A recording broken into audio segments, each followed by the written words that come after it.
Hello, and welcome to the 1840 podcast, where each month we explore a different topic balancing modern sensibilities with traditional sensitivity to give you new approaches to timeless Jewish ideas. I'm your host, David Beshefkin, and this month we're continuing our 1840 series of the Summer Unwind, exploring Jewish and religious depictions in nonfiction, fiction, and documentaries. This podcast is part of a larger exploration of those big, juicy Jewish ideas.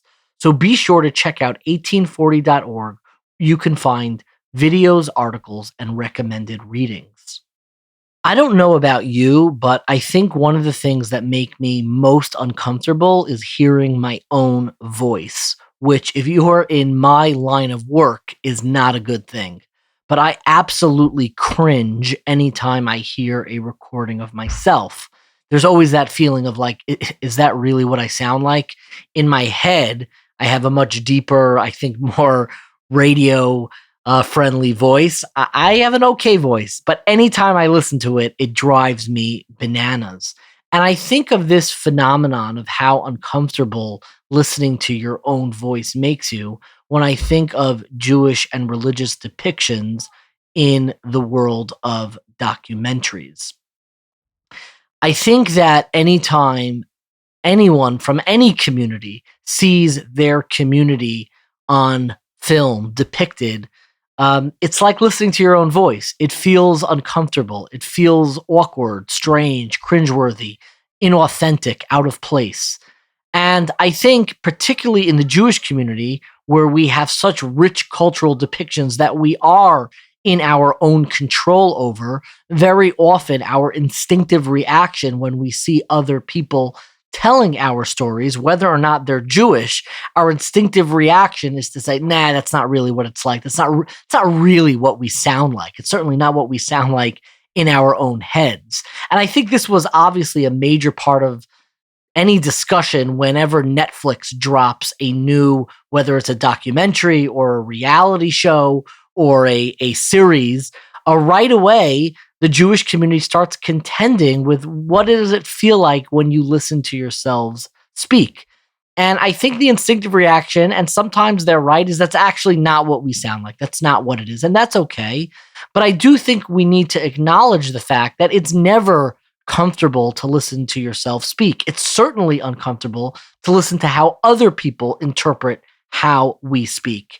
And I think very often our reaction when we see these depictions, anything that we're not in control of, is immediately to dismiss and say, this can't be it.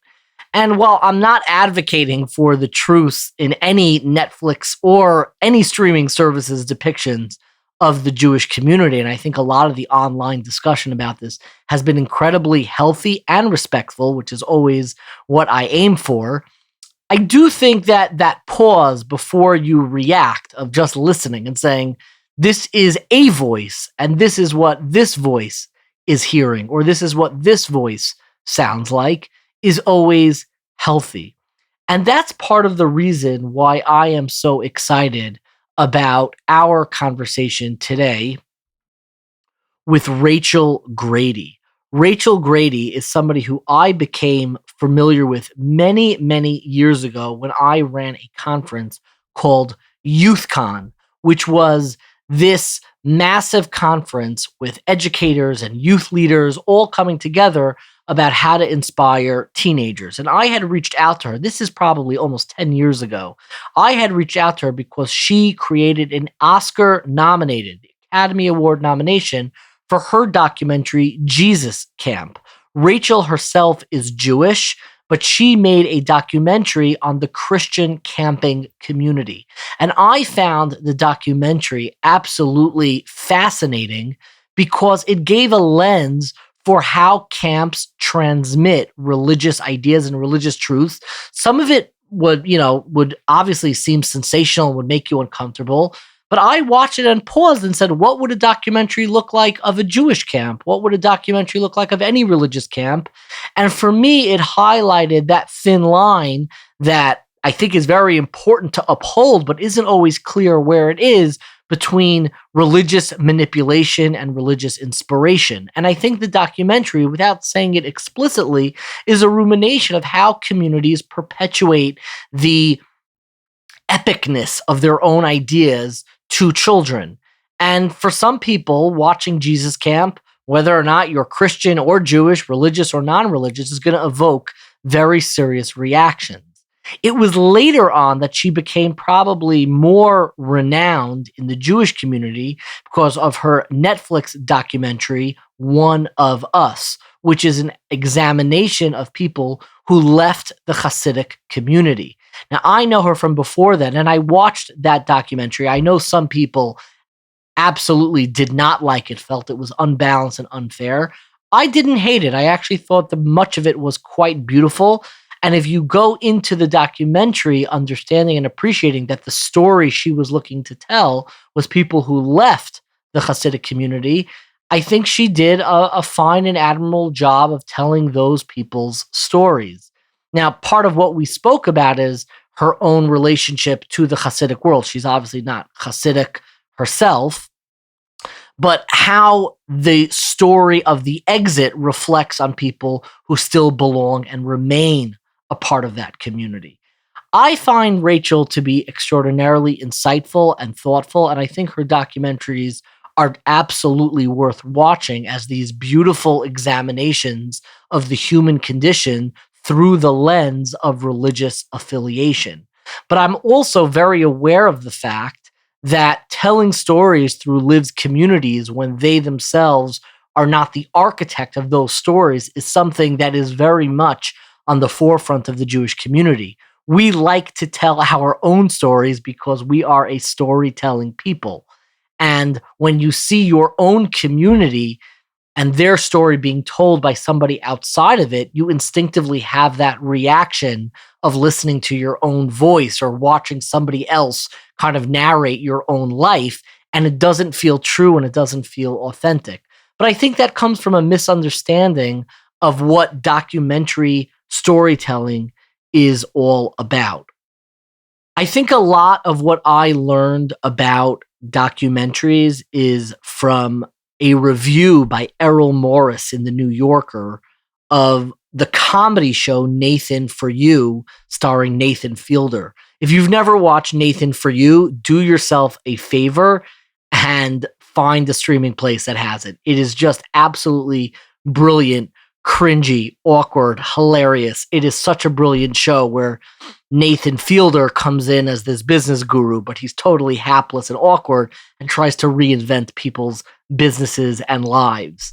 In this review by Errol Morris, which is entitled The Nathan For You Finale, My New Favorite Love Story, Errol Morris is one of the most incredible documentary filmmakers, and his review of Nathan Fielder's finale, which was entitled Finding Francis, is a rumination of what it means to be authentic, what it means to be real. And I think any time that a camera or a film is involved, some of the authenticity in that moment is obviously being changed and shifted. It's kind of like Heisenberg's principle that when the observer actually changes the physics of what they're looking at.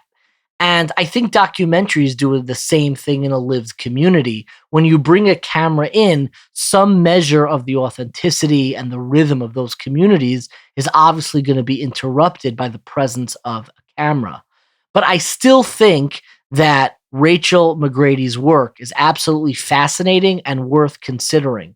And of course, at the end of this episode, in the outro, I'm going to give you a list of 3 documentaries, aside from the ones we discuss. Obviously, Rachel's are on here, that I think really are worth watching and are fabulous depictions of what religious life is all about.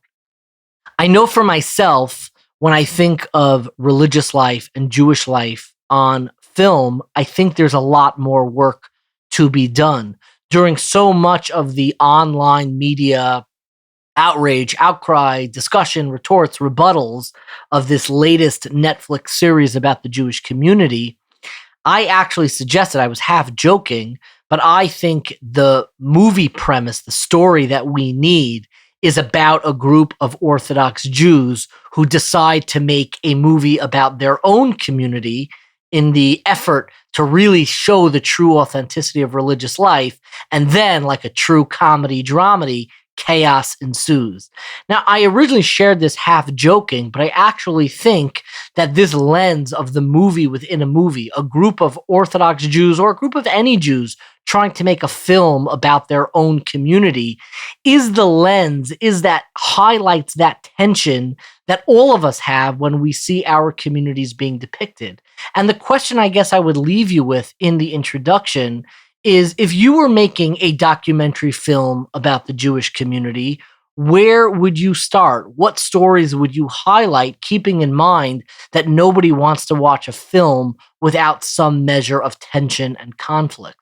So where would you go? Where is the story? Where's the documentary that we need to be told? And I think it's a question worth thinking about, whether or not you ever plan on making a documentary. But where do you think the beauty, the complexity of the Jewish community, where does that story need to be focused? Where do we need to focus our cameras on, and how could we tell that story? And of course, if there are any filmmakers listening to this who want to get involved in a fictional movie about a group of Orthodox Jews who decide to make a movie about their own community and then chaos ensues, please reach out, because I actually think this is a killer premise for what would be an absolutely hilarious and possibly profound film.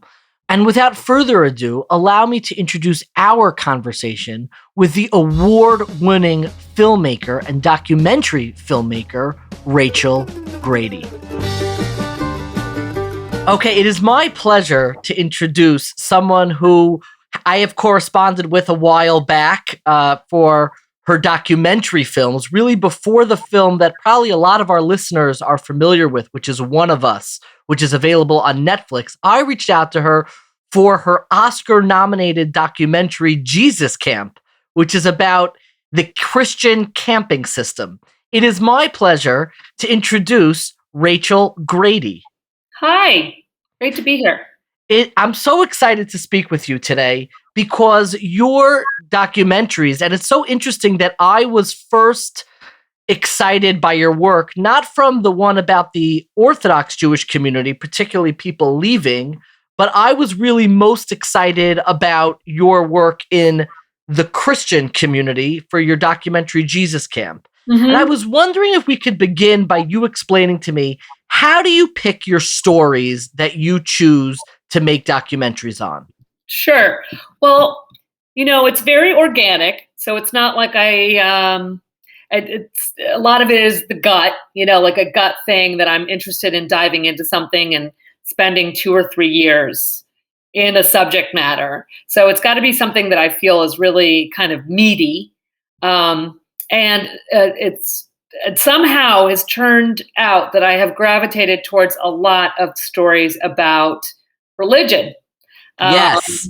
I don't know how that happened. I was not raised religious. And I think it's just that you get to explore a lot about the human condition through the lens of religion. That's the best I can come up with, because it just keeps happening. So I've done Christians, I've done Jews, I've done Muslims. I just keep gravitating towards it. We love your documentaries. They're really eye-opening, and I think that you see the balance with which you approach your subjects. If you see that all the communities that you approach, you kind of find that human condition inside of them. Well, thank you very much. That's kind of you to say. I usually, what we're looking for is the more of the things that people have in common than things that they don't. So Jesus Camp and One of Us, although one is Christianity and one is Judaism, for me are very much bookends to an idea, which is kind of following children going into and being brought into a very sort of rigid set of rules and worldview based on a religious practice. And I would say that one of us is kind of cut to 10 years later, 15 years later, when these kids have grown up and they've decided that it's not for them, and how do they get out of this community. So, people always asked if I would do a follow-up to Jesus Camp and to follow the kids. And I feel satisfied that one of us was a version of that. Because it's that underlying humanity that's really in both stories that you see. It's almost Right. it is almost the follow-up to Jesus Camp. I never thought of it that way. That's a really brilliant way of framing well, also, I think it really finishes the thread of who we are, what kind of person we're born as, and what kind of person we are molded by our surroundings. And the beauty of that question is that it is unanswerable. So I like questions that cannot be answered, apparently. And so, yeah, I guess it's the nature nurture thing that you can really get into, especially with very conservative or fundamentalist versions of a faith. So let me ask you this. It's really hard for religious communities to tell their own stories. You are a storyteller at your heart. And I'm wondering, do you think there are any unique challenges or struggles about telling religious stories versus other forms of documentary filmmaking? We have true crime, you have investigative journalism, and, environmental concerns. What is the approach of telling religious stories specifically? How does that differ in any way from other forms of storytelling? I really don't think it does. I have to be honest. I think that if you go into any story with curiosity and not feeling like you already know the answer, and then that leads to all questions being sort of without a lot of an agenda, and it doesn't matter what the story is. I mean, I don't see the difference between getting into the world of, a Black 12-year-old boy in Baltimore versus, an evangelical kid in the countryside of Idaho. I come to it in the same way, in the same kind of curiosity. So religion per se is not, it's a vehicle. It's a vehicle. It's a way to get into a community and a worldview. So here's my question, and it's a little bit timely now. We scheduled this interview way before the latest Netflix treatment of the Orthodox community came out. This was not timed as specifically, but I'm curious to hear how you negotiate and relate to the very community that you are covering. And I want to phrase this in two ways. Number one is, were the reactions from the Christian community after Jesus Camp and the reactions from the Hasidic community after One of Us, did they differ? Because both of them kind of puts the work of each lived community sometimes in an uncomfortable light. And I think any community feels a bit of discomfort when they see themselves depicted in a documentary or any form that they don't have that control over. So I'm curious if there were differences between the way the Christian community and the Hasidic community reacted to Jesus Camp. And then I wanted to ask a broader question, which is, how do you relate as a documentary filmmaker to the lived communities that you are covering? It's a really interesting question. And that's a lot to unpack there. But, the evangelical community in America is 100 million people.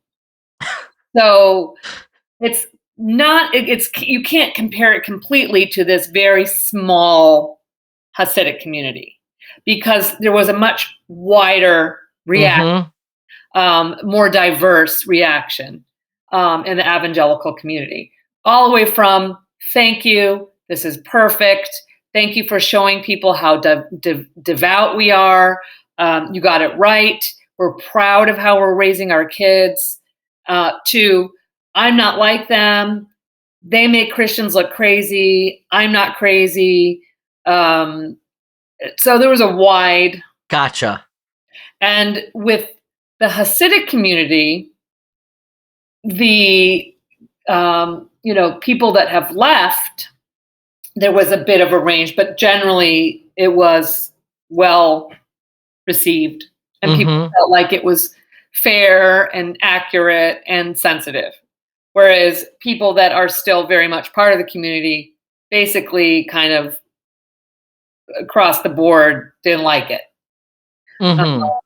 For in my world, because of course there was a community I was never able to completely understand. It's one of those things, the more you find out, the more mysterious it is to an outsider.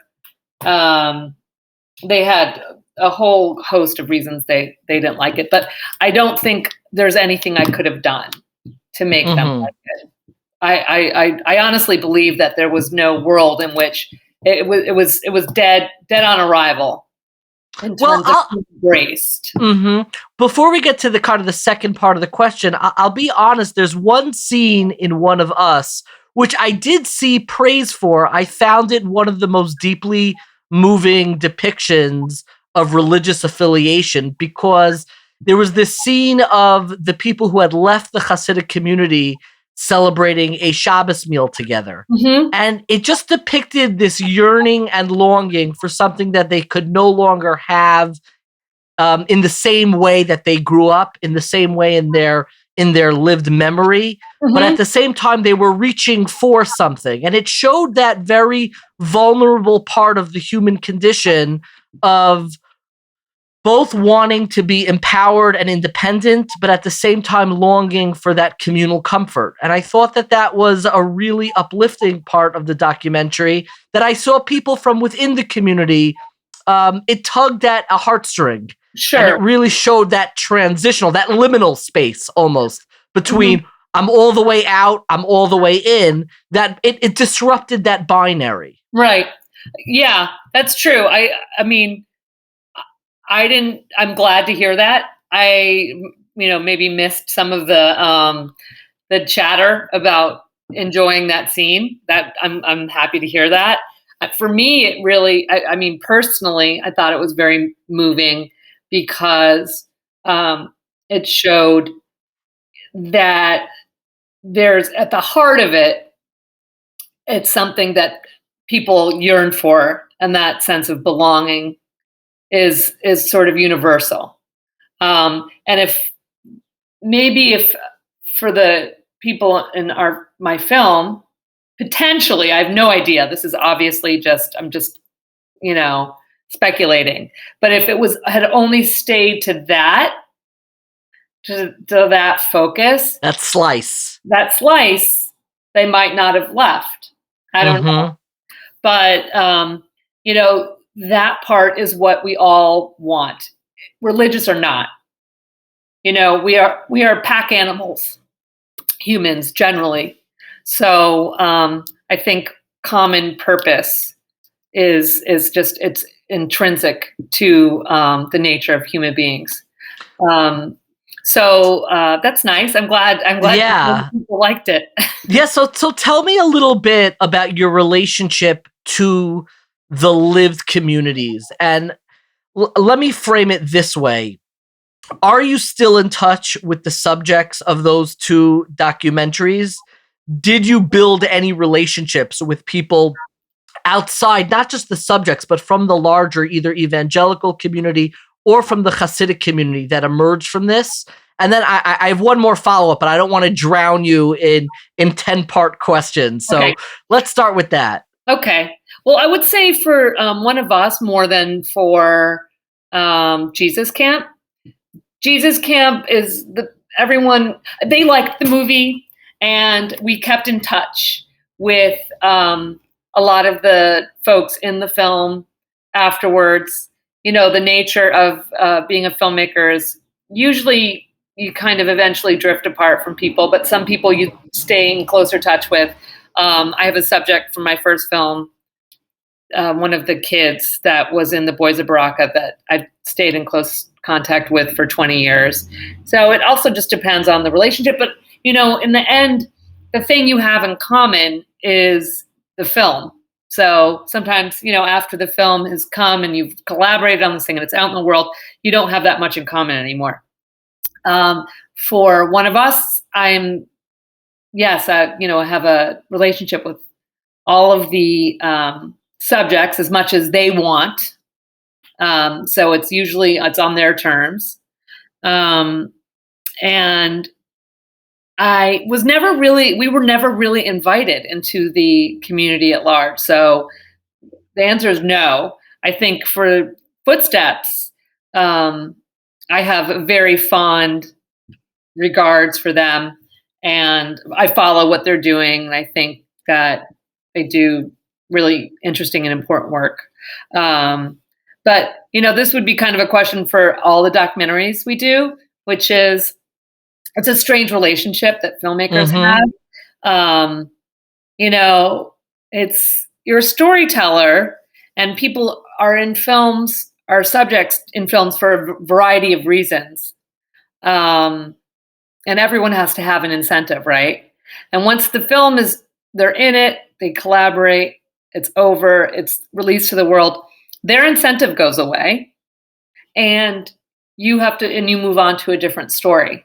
So I don't want to say, there's nothing I could equate it to in terms of you're not a therapist. I was about to say, it feels a little bit like a therapist relationship, but you're not. Yeah.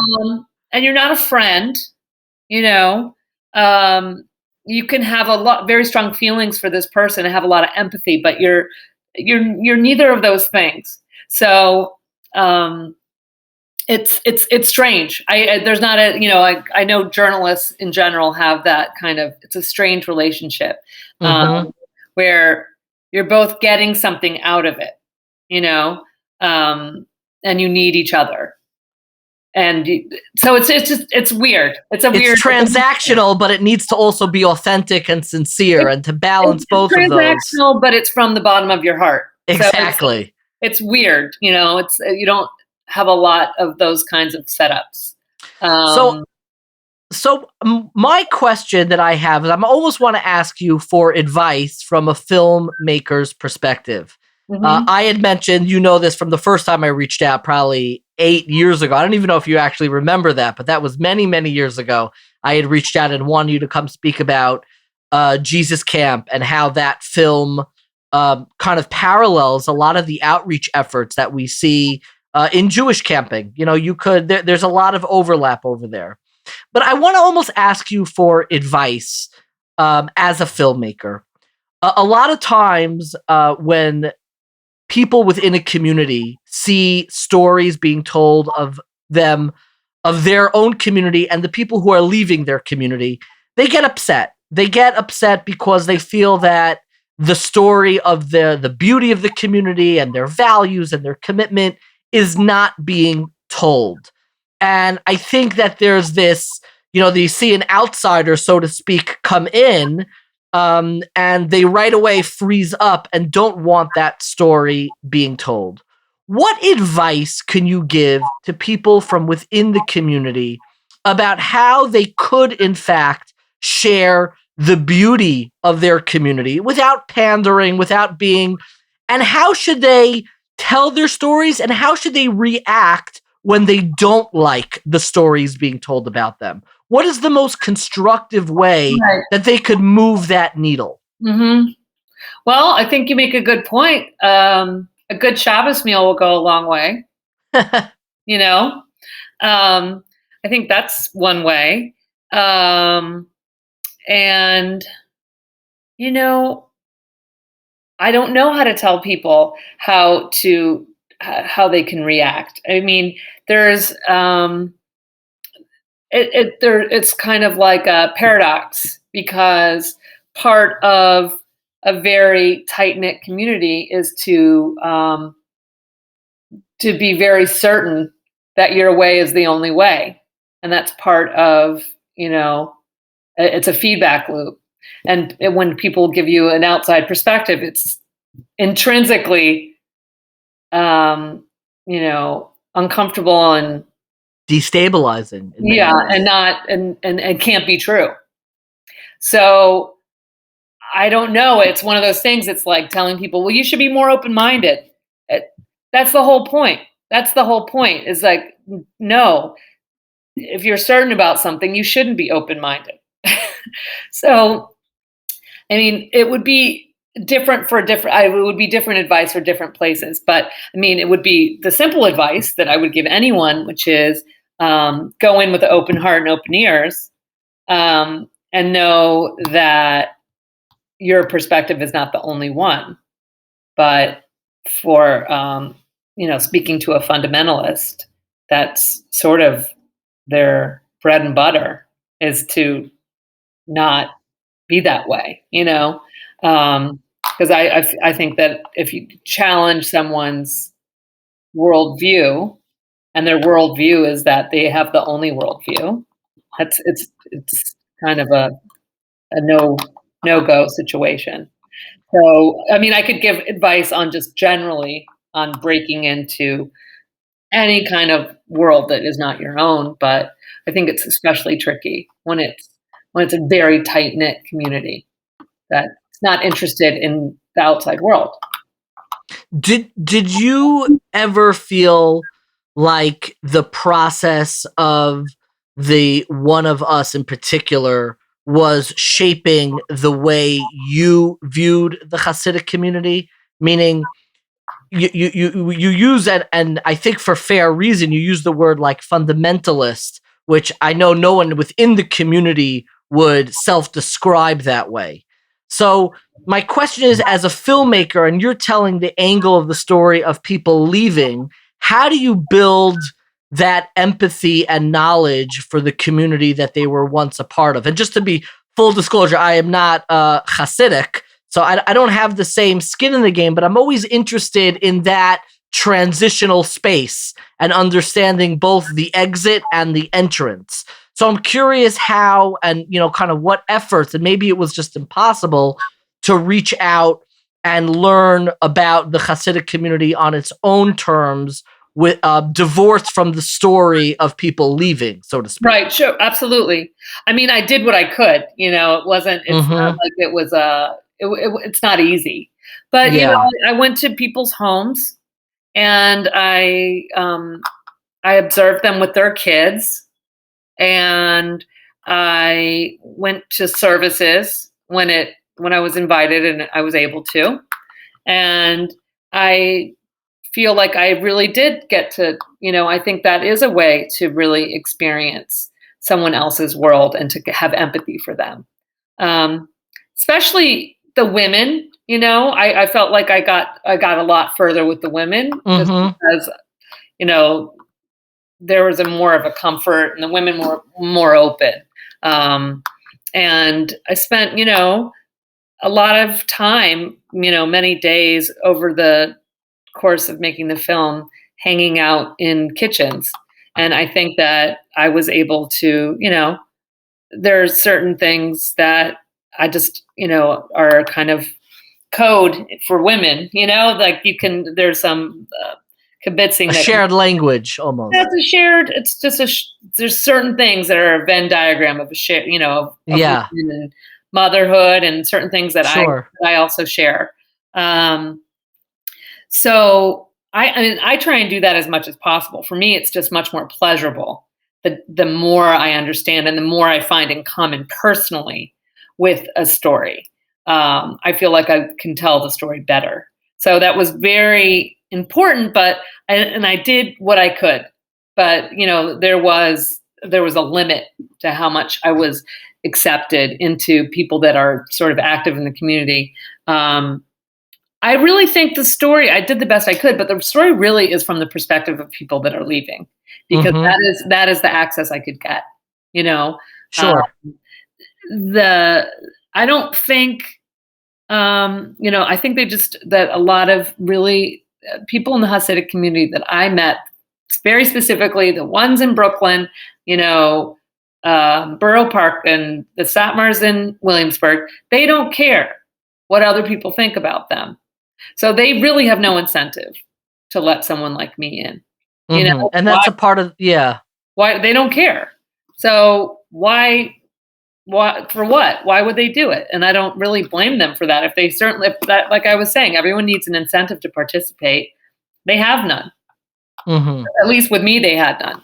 So I took what I could get, and then there was just observation. I'm always looking for the humanity in everyone, and there is a lot of warmth, especially since there are so many kids. And I just I love children, and I've made a lot of stories about kids. So you really can see just, and also there's just I'm Jewish, and there is kind of like a Jewish thing, like Jewish sense of humor, and Sure. people that remind me of like my Uncle Jules. And, there was some sort of, I felt a connection in that way, just from the way I was raised. Sure. I'm incredibly mindful of your time, and I promised you a half hour, so it's great that I have an actual ticker at the bottom letting me know where we are with timing. Before I go to our final wrap-up questions, I'm wondering, and maybe this is the competition and you're not comfortable doing this, and that's fine. I'm wondering what other documentaries about religious communities, Jewish or otherwise, you would recommend that have informed the way you approach religious communities. Religion. I don't know. Throw some out to me. I off the top of my head, I can think. I liked Going Clear about Scientology. I like documentaries even about, like, again, and I'm not making a comparison between religion and cults, even though that line is sometimes tricky, especially in films. I also liked Hasidic People by PBS. They had a PBS documentary. But I'm curious if that's a genre that you have explored. Not necessarily. Yeah, I can't think of it. I saw Going Clear. I thought it was great. And actually, Heidi and I made a film also a million years ago. Our first thing that we did together was a TV show about the Church of Scientology. So that we kind of like cut our teeth on religion. Sure. I don't think of it as a genre per se. I really think of it as a portal to to investigate the human condition. It's a really good, solid portal. So there's so many documentaries that I love, love, love. And I don't think that there's not some thread, I like good storytelling. I like good filmmaking. I like to be entertained. I like to learn something. So I'm kind of all over the map, but there certainly is more and more great work happening. It just is exponentially growing. There's so many good documentaries. So I will shift to our final wrap-up questions, and maybe we'll build off of the more narrowly framed question that I began with, and I'll widen it. Maybe you could tell our listeners what documentaries, to appreciate the art of documentary itself, aside from your own, which we have mentioned, what would you recommend as like the canon, so to speak, of great documentary storytelling? I can give you like a top 5. I really. That's great. Even 3 is great. I love the film Streetwise. It's incredible. That was from the 80s, but I think it holds up. It's about street kids living in Seattle, Washington, and it's a classic. It's excellent. I love the film When We Were Kings, which is about a boxing match in then it was called Zaire in the Congo between Muhammad Ali and George. Sure. It's a classic. I've seen it and I love it. It's so good. I love the work of Jonathan Oppenheim. He did 2 films about the aftermath of sort of dictatorship in Indonesia, and they're really creative. What are the names of them? I have to look it up. I'm terrible with names. So we can put links. I'm writing these down, and I will put links to Jonathan Oppenheim's work, When We Were Kings, and Streetwise. Yes, Again, they're all excellent. You're going to get a wide variety. And Darwin's Nightmare. Incredible. Darwin's Nightmare. Because Amazing. I am crazy about documentaries. It's kind of like the film version of a great nonfiction, Right. long form narrative. And it's just, and now is the golden age of documentary Absolutely. storytelling. It's really an incredible time. You'll be in really good hands with that collection of films. Okay. And my second question of three, these are more rapid fire, and we're going to be mindful of the time. If somebody gave you a great deal of money, where you had no other responsibilities and allowed you to take a sabbatical to tell another story about the Jewish community, where do you think you would go first? I would go somewhere to like Africa or something. I would go and look for a Jewish community that is off the grid. I'm really curious about these sort of where the tribe went. I think it's fascinating. And there are stories about that, and maybe we'll be in touch. I'd love to be a part of that. My last question, I'm always curious about people's schedules and processes. What time do you go to sleep at night, and what time do you wake up in the morning? Oh, very interesting. I go to bed really early, but I have terrible sleep, and I wake up in the middle of the night every night. So I go to bed at 10, I wake up at 3 or 4 in the morning, and I can't fall back asleep. It's a huge problem, and it's funny that you ask. I'm always fascinated by it, and that is a great response. Rachel Grady, thank you so much for your time. It really means a great deal. My pleasure. I think what struck me the most about Rachel's approach to documentary filmmaking is that she doesn't look to make religious documentaries. She looks to share stories that highlight the human condition. And I think in many ways, she succeeds in doing this really in a very admirable way. And like the question I left off with in the introduction, I think it's worth thinking about what are the stories, whether it's in your personal life or whether it is part of a larger documentary, what are the stories that animate the human condition of you and your community? Where would you focus that lens? It's a question that I posed online. Do you think your life has enough drama to sustain a reality show or, in our case, a documentary? And where would you find that drama, that tension, that conflict, which obviously sustains all stories in order to project and have a film about it? And I think we need more people asking these questions because we need more religious depictions on film and television and all of these things, because not just because it helps a particular part of the Jewish community, I think it helps society when we're able to uncover and depict the underlying human condition of different segments of the world. It helps everybody to humanize every religious community. Obviously, the Jewish community is no exception. But allow me to leave you with some of my favorite best picks of religious and Jewish depictions in documentary films, and I have 3 of them.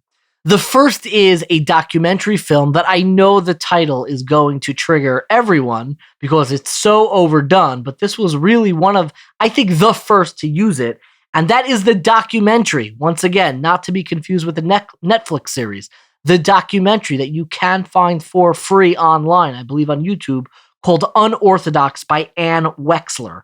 Ann Wexler, who I actually hope to have on this show at some point, made a documentary film called Unorthodox, which follows a group of teenagers throughout their year in Israel, their year in seminary or yeshiva.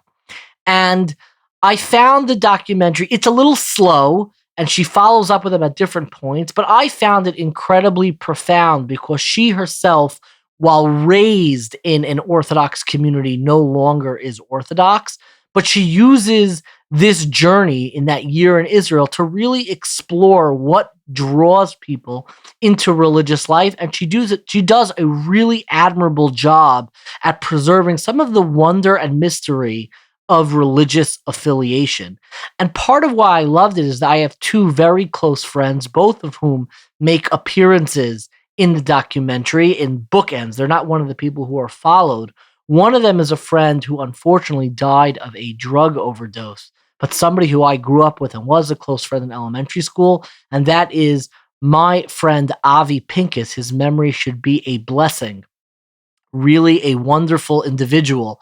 And it captures some of the complexity is not even the right word. Some of the intensity, the tumultuousness of the change that go on in the lives of modern Orthodox Jews in their teens. And the other person who appears in the documentary is somebody who I actually got back in touch with after watching him on the screen, but he was absolutely my best friend in 7th and 8th grade, and that is Dukes Roberts. We went to elementary school together, and he appears both in the intro and the outro of the documentary, and hopefully one day we'll be able to have all of them on. It is one of my just ironies of life that my closest friends at the end of elementary school, one of them became a Staliner Chassid, and the other, kind of has this oscillating relationship with religious affiliation. My dear friend Dukes, who's one of the most profound individuals I have ever met. He's really kind of a living philosopher. I can't even describe it, but we got back in touch. We spoke for an hour, and he's really an incredible person. Both of these people, Avi Pincus of blessed memory and Dukes Roberts, make appearances in the intro and outro of this documentary. Again, Ann Wexler's Unorthodox.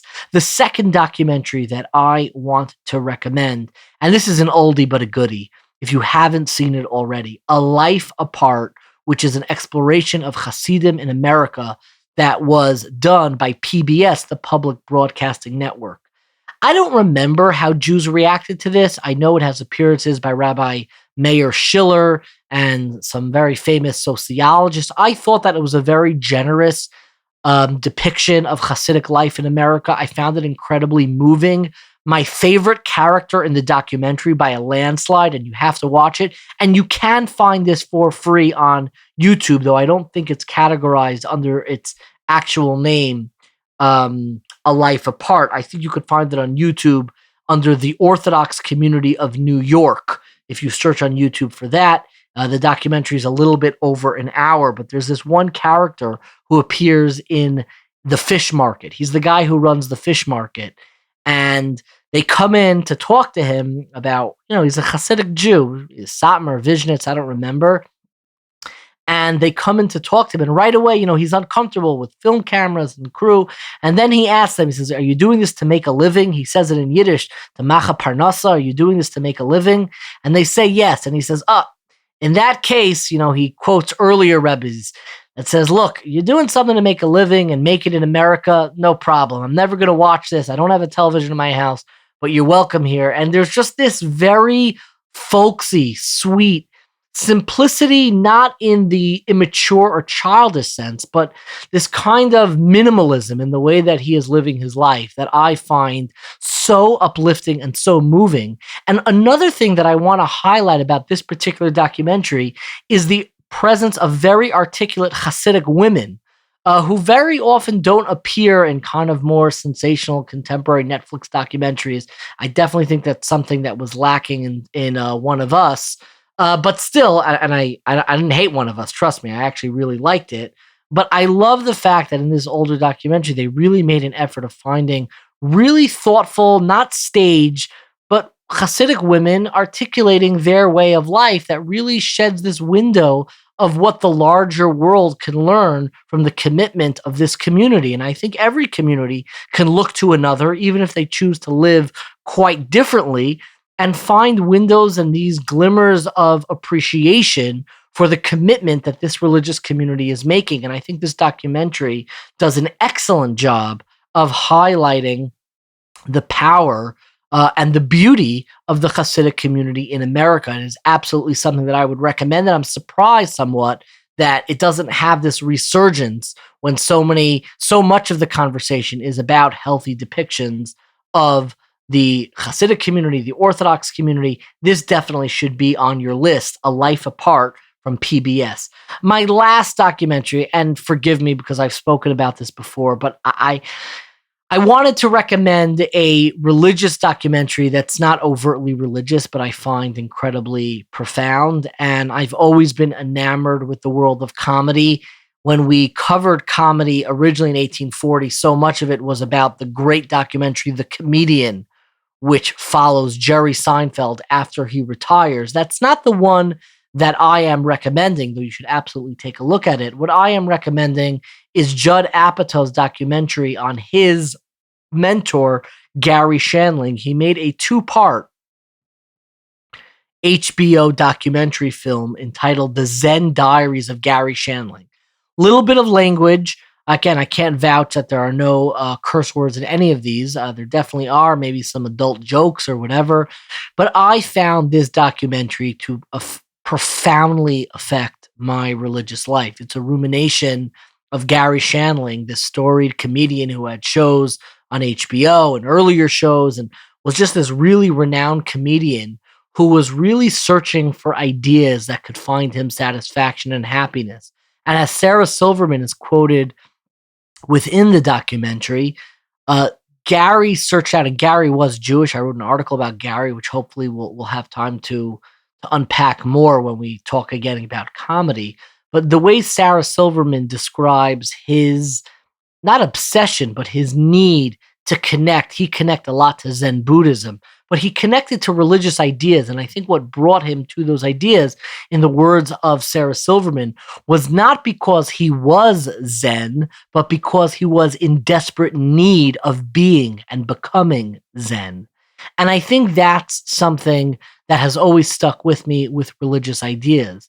I think very often people look at people who are religious and say, hey, like they're after them because they were so religious. No, like what drew me to religious ideas was not because I was the embodiment of religiosity, is because I was in desperate need of religiosity in my life. Like I had nowhere else to turn.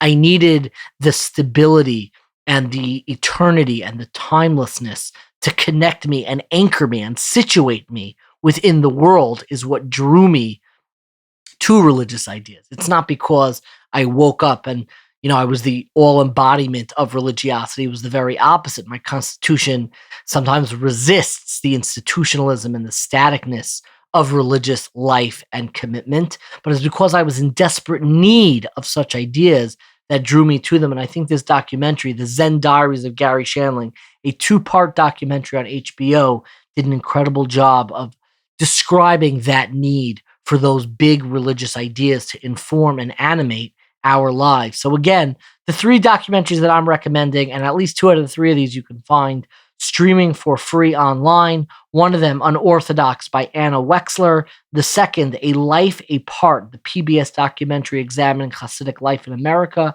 And finally, The Zen Diaries of Gary Shandling on HBO. I hope you get a chance to at least watch some of them, and thank you so much for listening. It wouldn't be a Jewish podcast without asking just for one favor. So if you enjoyed this episode or any episode, please subscribe, rate, review, tell your friends about it. It really helps us reach new listeners and continue putting out great content. If you'd like to learn more about this topic or some of the other great ones we've covered, be sure to check out 1840.org. That's the number 18, followed by the word 40, FORTY.org. You'll also find videos, articles, and recommended readings. Thank you so much for listening, and stay curious, my friends.